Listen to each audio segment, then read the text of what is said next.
Okay, sige. So para mas klaro po, no, kasi ngayon, sir, sorry, ngayon nga po ang tanong nga ng marami dito na nanonood sa atin, bakit ba pabago-bago na sinasabi o desisyon si Senator Bato? Siguro doon po muna tayo. Kasi magmula nung una, di ba, susuko ako. Walang problema dyan. Kasamahan ko dating presidente. Yung nga po, ito, doon ho tayo nga muna bago po itong inyong sinasabi na pag-invoke po ng inyong pribilehiyo in the Senate. Ted, pabago nga yung ating presidente. Ako pa, hindi magbabago. Sabi nga ni Pangulong BBM noon, hindi, gabuhok mo, hindi mahawakan ng ICC. Kaya naniwala naman tayo. Naniwala naman tayo. Ngayon, nagbago ng isip niya. Ako pa? Yung atin namang mga ginagawa ay purely reactions lamang. Yung Narito ang Balitang Pinoy TV. Handa na po, nasa linya na. Good Kausapin morning po, po natin. Senator Bato. Good morning, sir. May buntag.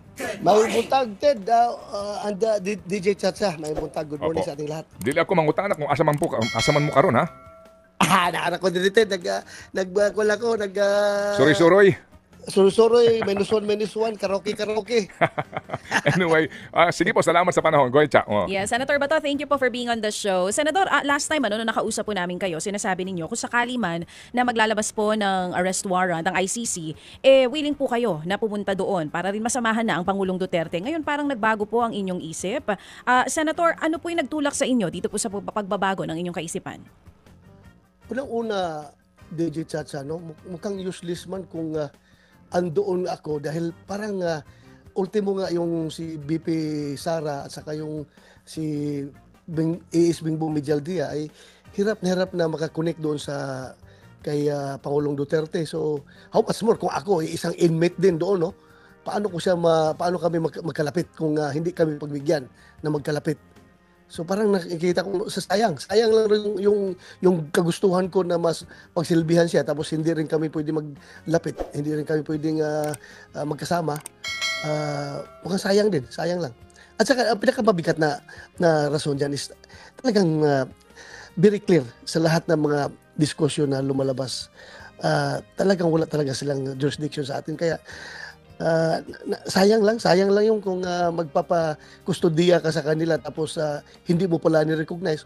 So, I might as well not turn in myself to their custody. Okay. So, sigurado na po kayo sa desisyong ito. Nakausap niyo na po ba ang Senate President? Kasi nag-alok po siya kung sakali man daw po hihingi nga kayo ng tulong sa Senado, willing naman daw po sila na tulungan kayo. Yan nga, that's my first option. That's my first option talaga. I will exhaust all legal protections na pwedeng maibigay sa akin, kagaya ng ino-offer ng ating Senate President. So, isa yan na talagang gagamitin ko yan, yung ino-offer niya. What are your other options, Senator? Bukod po dito sa sinasabi niyo, first option, yung po pwede niyong tanggapin, yung alok ng Senado, natulungan po kayo, na doon muna kayo. What are your other options po? Isang option dyan is hindi ako magpapahuli. Hindi ako pagpapahuli sa kanila. Dahil Kung insisting sila manghuli sa akin kahit na alam naman nila na yung kanilang ginagawa ay walang legal basis. Hindi pa rin ako magpapahuli sa kanila. so, gagawin niyo ang lahat para hindi kayo mahuli. Ngayon po ba may naririnig na kayo kung papalabas na itong arrest warrant? Anytime, sabi yun man ang pinagsasabi nila. Anytime daw lalabas. So anytime lang rin, ready rin ako. Whatever happens, ready tayo. Opo, Senator, ngayon po kasi ay incumbent kayo. Ano po? And kung talagang ating susundan itong mga survey na ito, mukhang kayo po ay due for re-election. So, Yes, opo. So, kung sakasakali ho ba na talagang may arrest warrant laban sa inyo, meron kayong sesyon, I think on June 6. At tapos niyan, ang balik ho ninyo ay after the sona na ho ng Presidente, July 28. Ano po yan? Magtatago po kayo hanggat may arrest warrant kayo? Yun po ba yun? Hindi, Tino. Sabi ko nga, kung ako'y magtatago, kung mag-insist sila na hulihin ako, pero yung pinakaunang options ko is yung i-avail ko yung protection ng Senado. Oh. I can stay forever in the Senate. At least hanggat hindi pa desisyon ng Supreme Court yung aking petisyon. Okay, sige. So para mas klaro po, no? Kasi ngayon, Sir Sorry, ngayon nga po ang tanong nga ng marami dito na nanonood sa atin, bakit ba pabago-bago na sinasabi o desisyon si Senator Bato? Siguro doon po muna tayo. Kasi magmula nung una, di ba, susuko ako. Walang problema dyan. Asamahan ko dating presidente. Yung nga po, doon tayo nga muna bago po itong inyong sinasabi na pag-invoke po ng inyong pribilehiyo in the Senate. Ted, pabago nga yung ating presidente. Ako pa, hindi magbabago. Sabi nga ni Pangulong BBM noon, hindi, gabuhok mo, hindi mahawakan ng ICC. Kaya naniwala naman tayo. Ngayon, nagbago ng isip niya. Ako pa? Yung atin namang mga ginagawa ay purely reactions lamang. Yung actions ay nagagaling yan sa kanila. Nagre-react lang tayo kung ano yung kanilang ginagawa. Nagbago sila, magbago rin tayo. Alangan, hindi tayo magbabago. Lugi tayo kung hindi tayo magbago, di ba? Sila pa magbago, di mag-adjust din tayo sa kanila. Hanggang reaction lang naman tayo. Okay. Sila ang nagbibigay ng stimulus sa ating reaksyon. Opo, sige. So, nangangahulugan po na kayo ay gagamit ng pribilehiyong yun, no, ng mga senador. Hango din po nga sa ating pong saligang batas. Pero doon po, sir, 6 years lang na mga uri po ng kaso ang maaaring kanlungin ng legislatura, ng mga miyembro ng legislatura, and during while Congress is in session. Paano po yun? Ito po kasi sa ICC. Ano po ito? Crimes against humanity. At dito po, walang piyansa ito kung sakasakali. Ted, I am not invoking parliamentary immunity, no? I'm not invoking that immunity. Dahil alam naman natin na yung immunity na covered ng immunity is only 6 years and below. What I am invoking is the tradition of respecting the institution. Meron na tayong mga presidents niyan na nandoon sa loob kahit na above 6 years yung kanilang kaso ay nag-seek ng refuse sa Senado. May mga presidents na yan. At yung mga presidents na yan ay ginawang tradisyon at yan ay nirespeto ng branches of government. Kaya nga malakas ang loob ni Senator Chis na mag-offer sa akin ng ganong klaseng protection. Sir, do you include dito po sa inyong sinasabing president ang kaso ni Madam Leila de Lima? Hindi. Kasama na yun. Pero maraming instances na yung Senate President ay nagsabi na hindi siya papayag na arestuhin yung kanyang membro sa loob ng Senado. At yun naman ay nirespeto ng Executive Branch of Government. So, maraming presidents na yan, Ted. Opo. Pero kasi po ang sabi po ni Madam Leila sa amin ding interview, siya, overnight lang, the following day, siya ay nagkusa na sumuko sa CIDG. Kaya nga po, ang kanyang challenge ay sa inyo is to, short of saying, to man up, no? And face the music. Man up natin yan, Ted. Kung nirecognize, kung yung may warrant siya, bigyan niya ko ng warrant ng local court, huwag yung warrant ng ICC. Kung meron silang warrant ng local court or Supreme Court, then harapin ko yan. Pero as I have said, I do not recognize the jurisdiction of ICC, so bakit ko harapin yan? Hindi ko harapin yan. Kung meron sila sa Supreme Court galing na warrant, harapin ko yan. Yung mga kaso naman, dilima, dito naman yun. Local naman yun na kaso, hindi man yung ICC. Opo, sige po. Senator, ngayon po ay panahon ng kampanya, ang bawat grupo may kanya-kanya na po silang mga event at mga mga programa. Kayo po dito po sa panig po ng PDP, kumusta po kayo? As in, hindi muna kayo sasama doon sa mga events nila? Paano kayo makapagpangampanya ngayon? Sasama ako. Bakit hindi ako sasama? Sasama ako din. Sasama ako. So hindi kayo tatago? Hindi ako magtatago. Wala pa namang warrant. Bakit ako magtatago? Wala namang warrant. Okay. Kailan ang next event ninyo? Titingnan ko sa kalendar ko. Oo. Right now, evented. Andito ako, umiikot ako. At hindi ako nagtatago. Kinakausap ko yung mga tao. Guerrilla tactics nga lang yung aking pangkampanya. Opo. Wala tayong audience, wala tayong cost. Kaya, kuwan lang. Papunta na lang sa mga kung sino gustong humarap sa atin at makinig. Opo. Sige po. Meron ba kayong pakikipag-usap kay VP Sara habang siya naandoon sa Dahig? Wala. Hindi ko na siya makontak. Okay. Pero you're trying to reach her? Hindi ko makita yung kanyang kasi yung cellphone niya, parang nagbago ng cellphone. Opo. Birthday po ng dating Pangulo on March 28. May balak ba ho kayong gumawa ng kaparaanan para makausap ang dating presidente? Titingnan ko. Hanap ako ng paraan. Kung sino pwede kontakin doon na may connect tayo doon. Pero sa FC mukhang mahirap mo yung makonek doon. Sila nga mismo na nandoon. Sila Harry Roque, sila si Robin Hood Padilla, Senator Robin Hood Padilla. Medyo nahirapan nga, nandoon na sila physically. Opo. Mas more tayo na napakalayo natin dito. Opo, opo. Kung sakali po at makausap niyo po ang dating presidente, meron ba na, pwede ba, kung mamarapatin lang ninyo, ano kaya ang maaari niyo po sabihin sa kanya pong, it's 79th birthday, right? O 80th? Well, ang masasabi ko lang sa kanya ay itong lahat ng mga pagsubok na ito ngayon ay malalampasan natin ito. Malalampasan natin ito. Walang permanent sa mundong ibabaw. Everything is temporary. So magpakatatag lang tayo, laban lang at huwag mag-surrender. Yun lang ang ating isasabihin sa kanya. Huwag siyang sumuko sa laban.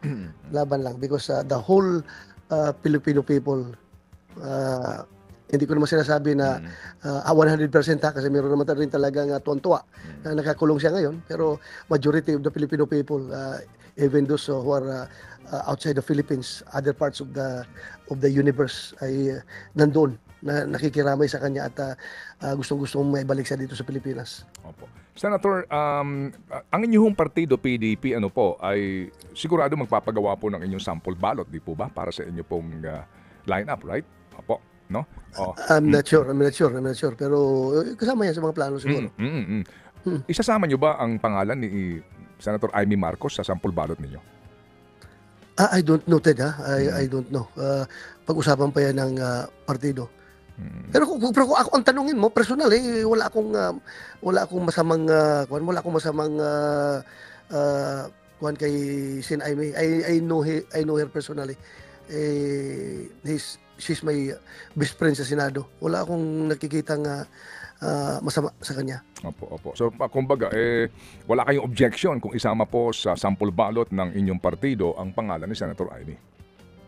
Well, depende yan. Kung desisyonan yan ng executive committee or pangkalahatan ng PDP, ako'y wala akong, as I've said, wala akong masamang tinapay kay Senator Amy. Okay, sige po. So ito po, ano po ang inyong masasabi ngayon sa mga nanonood, nakikinig po sa atin mula dito po nga po, dito ngayon sa inyong sitwasyon para din po kayo mas maintindihan po nila.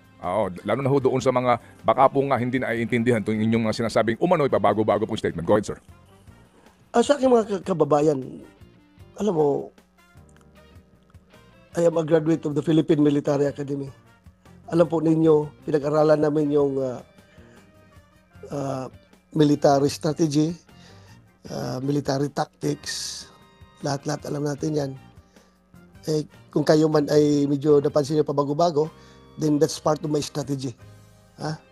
Yun po ang aking estratehiya yan. Kaya the main objective of all of this, lahat ng sinasabi ko is mapagsilbihan kayo at mapapatuloy yung aking advokasya laban sa illegal na droga at kriminalidad. Kung ako man ay nagbabago ng aking statement, itanungin niyo muna si Presidente Bongbong Marcos bakit siya nagbago. Kaya ako nagbago, nag-adjust lang rin ako sa kanilang polisiya laban sa atin. Hindi po pwedeng magiging fix tayo, otherwise sitting ducks tayo kapag tayo i-fix ang ating posisyon. Kaya pabago-bago tayo. So sana maintindihan ninyo, I have to survive. I have to survive all these trials that thrown before us. At hindi po pwedeng pakuan tayo ito. Para lamya-lamya. Kailangan yung kung ganito katuso yung gobyerno na kaharap mo, kailangan marunong ka rin mag-adjust. So, yun lang din. Apo, Senator, sorry po, may pahabol lang dito na katanungan ng aming mga kasamahan po sa news, no? Just a reaction po doon sa comment din ng Malacanang at ng ilang pa doon sa inyong sinasabi na si Secretary Anyo ni hindi man lang sa inyo tumimbre bilang mga magkakaibigan o dating miyembro ng gabinete ng Pangulong Duterte. Ang sinasabi po, ano bang inaasahan mo dito kay Secretary Anyo? Ang loyalty sa inyo, sa mga Duterte, sa iyo, Senator Bato? Dapat ang loyalty niya sa bayan. Ano pong yung reaction doon? Well, I agree with him. But kahit papaano, Ted, you cannot totally dehumanize a person.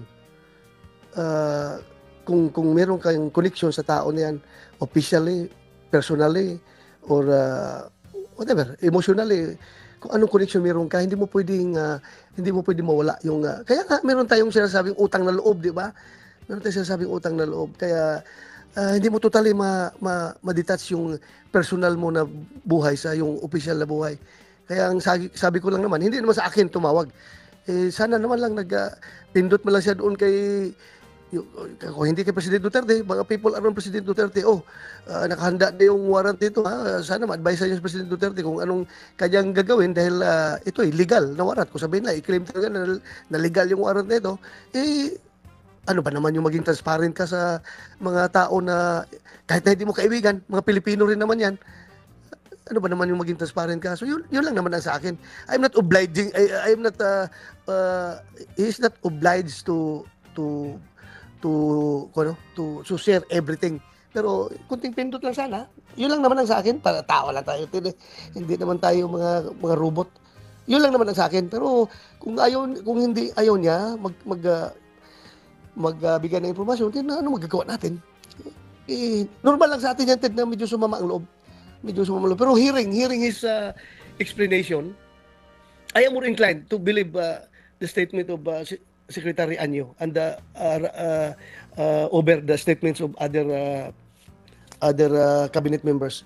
Mas naniniwala ko kay Secretary Anyo because we both belong to the Philippine Military Academy Alumni Association, and still nasa puso't isipan pa rin namin yung courage, integrity and loyalty.